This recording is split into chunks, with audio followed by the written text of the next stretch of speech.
প্রায় ১৫০ বছরেও শ্রমিকের অনেক দাবি আজ পর্যন্ত পূরণ করা হয়নি। কেন হয়নি? কাদের কারণে হয়নি? শ্রমিকরা যদি দেশ গড়ার কারিগর হয়ে থাকেন, তাহলে তাদের দাবি দেওয়া দেশ পূরণ করবে না, দেশের নেতৃত্ব যারা দেন তারা পূরণ করবে না। এটা তো একটা কন্ট্রাডিকশন।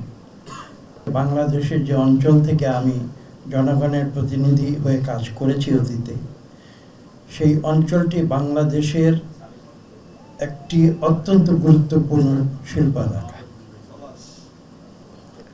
এবং আমি প্রতিনিয়ত ওঠা বসা করি শ্রমিকদের সঙ্গে, নিজের শ্রমিক না হয়েও।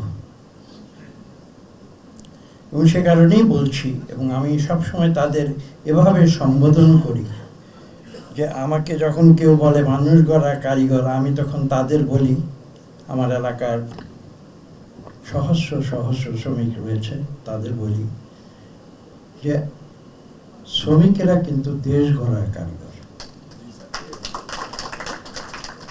শ্রমিকেরা বুকের রক্ত ঢেলে দিয়েছিল।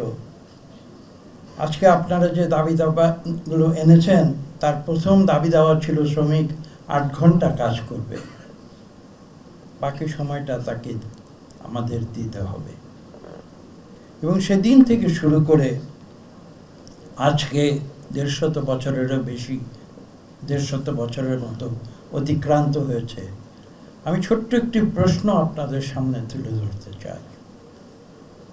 আজকে যে দাবি দেওয়ার যে তালিকাটি লাল বইতে দেওয়া হয়েছে, আপনারা লক্ষ্য করে দেখুন, তার অধিকাংশ কিন্তু সেই ১৮৮৬ সালের দাবি দেওয়ার মধ্যেও ছিল।